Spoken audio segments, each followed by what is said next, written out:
and a warm welcome to all of you amazing and beautiful people out there. Welcome to my channel, the Twinflame Union. And in this channeling session, I would be talking about something called the curse of separation. So let's get started. Now, before I go any further, I would like to tell you guys that for personal readings, for dream interpretation, for therapies, for sessions, please go through the description box first.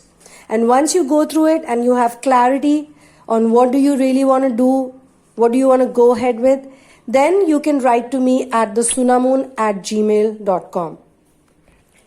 Another thing is that a lot of people, when they want to get a reading, without me asking them, they send me a whole lot of information about their twin flame journey. And on every channeling session, I try to say this, but still somebody or the other always sends me those details. I don't know why. So kindly do not send me any information about your twin flame journey, especially if we are getting into a reading.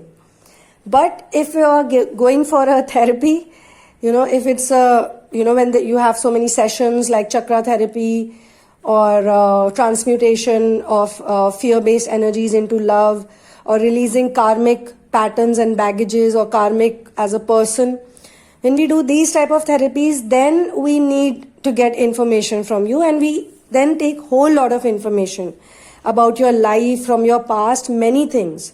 In fact, the whole therapy is based on many assignments plus sessions, and it's a lot of fun also, but then we need to also dig deep into the traumas. So then you must share information with me, otherwise you should not. Because if I know so much about your twin flame journey, how will I be able to get you clear answers or sincere answers, right? Anyway, so coming to the curse of separation, this channeling session is a very important channeling session because some of you on the twin flame journey basically have something called the curse of separation. It has come from forefathers, it has come from ancestors, or it's because you have a mission to do on planet Earth. If you're not going to go through this curse of separation, which some people see as a long-term separation, which some people see that they are very much in love with the twin is very much in love with you, but somehow, that typical relationship does not happen. Like how other people's relationships happen, like husband-wife or girlfriend-boyfriend or something like that. But you do have that shared interest or shared mission, or you have so many common things with each other. Now, it's very important that if you have to go through that curse of separation, then what do you want to do about it? Do you want to feel bad about it? Do you want to release it? Another thing that everyone needs to understand in this journey is that this is your last life on planet Earth. When you have a last life on planet Earth, it means that all of the illusions and delusions, all of the false perceptions, you have to understand it. You have to understand the true nature of all the illusions and delusions. And when you get into a 5D union, because the curse of separation does not apply on 5D union. 5D union is something that connects you on a very high level, as in with the soul, the mind, body, everything is in unison. Everything is united. You feel so much unconditional love. Sometimes it happens that, you're crying the whole day. Or some of you might think that while you're in the ascension journey, you've become a crybaby or what? You're always crying. Whether you're happy, you have tears in your eyes. Whether you're sad, you have tears in your eyes. You think of a loved one, you start crying immediately. There is no control. You are in free flow state. And tears are not, they say that you only have tears when you cry or you're sad. No, that's not true. When you feel immense love, then also you always have tears in your eyes. Those are beautiful tears. They are tears of gratitude. When your soul is so happy from within.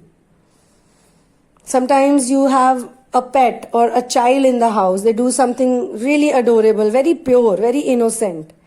It makes you cry out of just happiness. So these are ascension symptoms. So when you get into a 5D union, automatically that curse of separation changes its nature. Because a lot of you are separated because you have to do inner work. If you don't get separated, you'll never do inner work.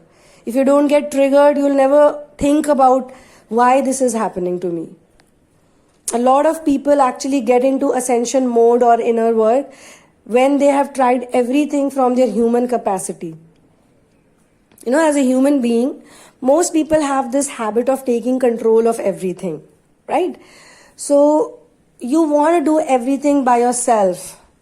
You must be thinking, so aren't we supposed to do everything by ourselves? We are actually supposed to practice equanimity and practice being authentic. So when you're a very authentic person, then also you don't really care about the result of your actions or result of what you do. Equanimity develops more and more in Twin Flame journey when you stop caring about what is good and what is bad. Like a lot of people are so attached to happiness. They only want good things to happen to them, and they think that when you are in the ascension, then only good things will happen to you every single day. And this also does not mean that bad things should happen to you, right? But when you start looking at things with equanimity, with the equanimous mind, when you look at things, then you understand that good and bad is a very false illusion. It's a false perception. There's nothing real in it. Our own programming, our own upbringing, and our own personal understanding of good and bad, basically our own perception, makes us see things in a certain way, in a certain light. So when you look at this curse of separation also, not as something bad or not as something good, you're very equanimous about it. You'll be like, yeah, there is a separation, so what? Fine. It's not like my life is over. It's not like I have nothing left to do. It's not like I'm going to be so emotionally dependent on a person that without a person I cannot even function in my life. Like Radha and Krishna had the curse of separation. Ram and Sita had the curse of separation. But still they got married, they had children together, and they were able to do the mission work. Despite having that curse of separation, because especially Sita, I would say, because she got ascended before Ram could get ascended. Sita was an ascended goddess. She knew everything. She understood everything. And there was one time when she got very insecure. She thought that Ram is going to marry someone else. So she goes to her guru and she's very sad and she's about to cry and all that. At that time, Guru, via his power, and obviously because Sita is also a goddess, ascended one, he is able to transport her to Ram's palace via astral projection. So via astral projection, she goes to the palace, and there she is surprised to see that her husband is actually holding her idol. He had a golden idol made of her when he was missing her, and she had to be a part of some yajna, some ritual.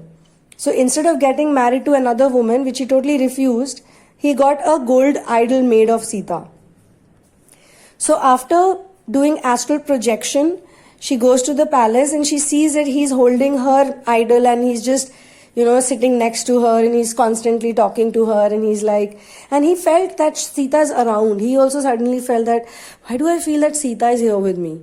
Why do I feel her fragrance? Why do I feel her, energy?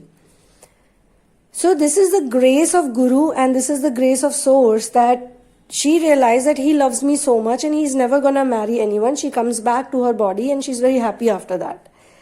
So at one time when she was upset, even this was done. And that's why a lot of you also experience dream space work. Like you may not be talking to each other at all.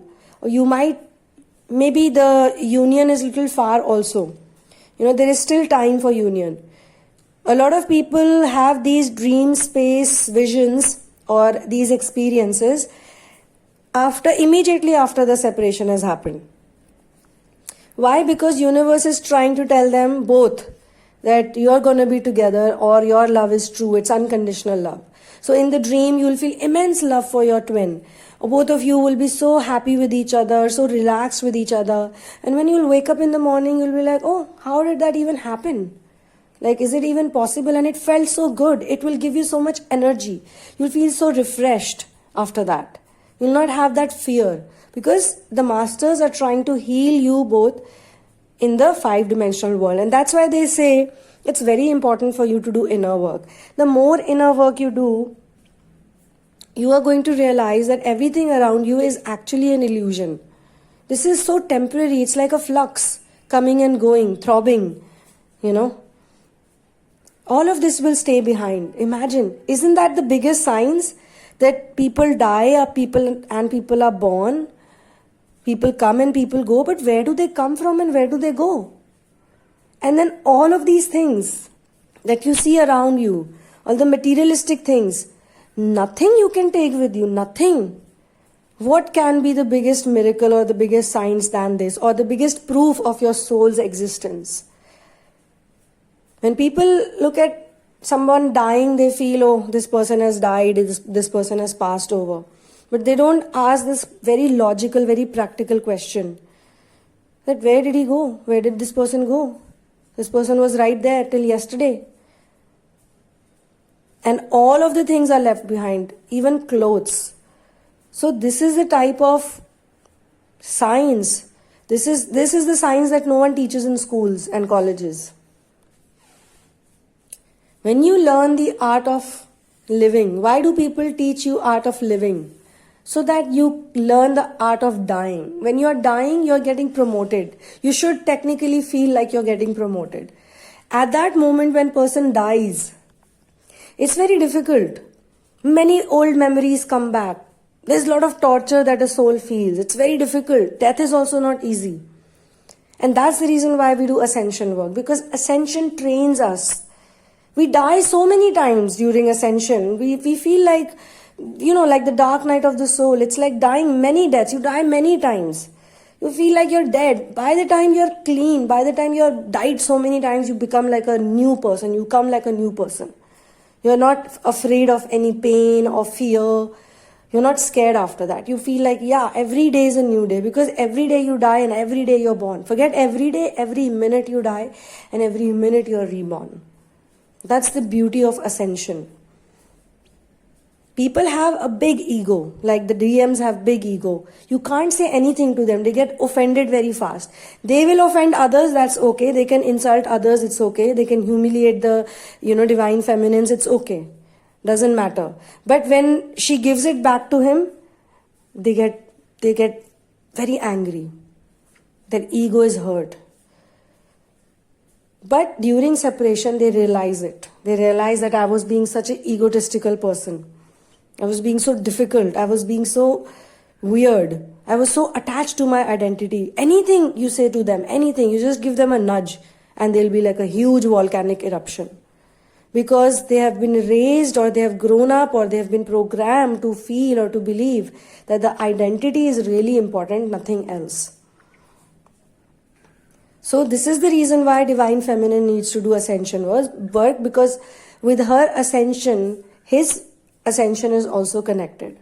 So this curse of separation should not be seen like a horrible thing, like a bad thing, like, oh my God, why is this happening to me? What is he doing? Forget about all the things, all the reasons and situations and all the words and all the statements and all the pointing of fingers, all the blame game, whatever happens, forget about that. That doesn't even matter. What matters is that you gotta go within now and you gotta find out, why is this happening to me? If it hurts you, if it doesn't hurt you, if it doesn't bother you and you are very chilled out, then don't care. It's okay. You're not getting triggered. Maybe the other person is getting triggered. So let them do that work. They need to do the work in that case. If you get triggered, then you need to do the work. If they get triggered, they need to do the work. And this is the reason why from a regular oversensitive empath who's very sympathetic, you become a super empath. So that you are able to extend the right amount of feelings and support even for people who are in ascension journey and they do not know how to behave. If someone is showing erratic behavior in front of you, if someone is acting kind of crazy, you want to say, okay, I know what this person is going through, I can see it. From a three-dimensional point of view, you will have to act like the three-dimensional person. You can't take nonsense, you can't take bullshit also, right? But in your heart, you should not have any anger or frustration, you should just forgive them that, yeah, this is how they are. They won't understand it right now. So the divine masculine and the divine feminines dance with each other. It's a very important dance. Because at one time, he gets triggered by her without any reason or rhyme. Then there is all these arguments and fights, and sometimes she takes it, sometimes she can't take it. When she can't take it, she gives it back to him one day. Like, what is this? I don't think this is, I can't tolerate it anymore. And that's when his ego will get hurt the most, when the day she cannot take it anymore. But because she is not strong enough yet, she's still not a super empath, she's still sensitive, oversensitive empath, she'll go back to it. She'll feel very bad. Oh, why did I say this? Why did I say that? I should not have said this to him. Oh my God.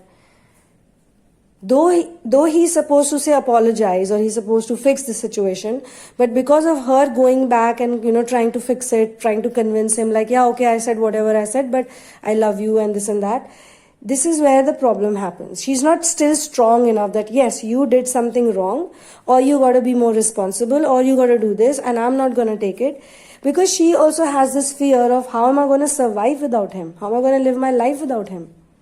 She feels she can't do it. Even she has to learn how to live all by herself, totally independent, emotionally, mentally, physically, financially. All 4 ways. She has to learn to be on her own. She has to be the queen of her own world. She cannot take this curse very seriously. Sita did not take it seriously. Radha did not take it seriously. Parvati did not take it seriously. None of them took it seriously. They took it seriously before, and then they suffered. And later on, they realize that no, I'm not going to suffer anymore. If my man leaves me, he rejects me, so what? I can still live my life. I can live a beautiful life, and I will. And that's why they came back later on. In the time of Krishna and Radha, that could not happen, because they were literally cursed that they will never be able to be in the romantic union, like a husband-wife or marriage situation. So both of them get married to someone else. But technically, they were in union because they loved each other, and the whole world gave a validation, the stamp of approval for their love. And that's why till today in India, Radha and Krishna are prayed together. Their idols are kept together, even though both of them were married to some other people, because the 5D union happened, and the 5D union was very strong for them, both. For Ram, it was little different, because they met, they got married, they had boys, they had sons, and her mission was to raise the new kings. So that's the reason why she gave birth to 2 sons. And why do we pray to Shiva and Parvati? Because Shiva and Parvati are the people who had a complete union. But you have to understand, they also faced a lot without each other. Their separation was also very difficult. So in today's time and age, things are slightly different, because we are heading towards ascension journey, and we are currently already in bronze age. In 2050, we would be entering silver age, which is called Treta age, in Hindi it's Treta. And then after that, another 50 years later, we'll be entering golden age. And that's why you see so many things happening around your world right now. So many people are actually realizing that materialistic things have no value. So many people are realizing it. So many people are waking up to this fact, which has not happened in such a long time, in all these thousands of years that went by.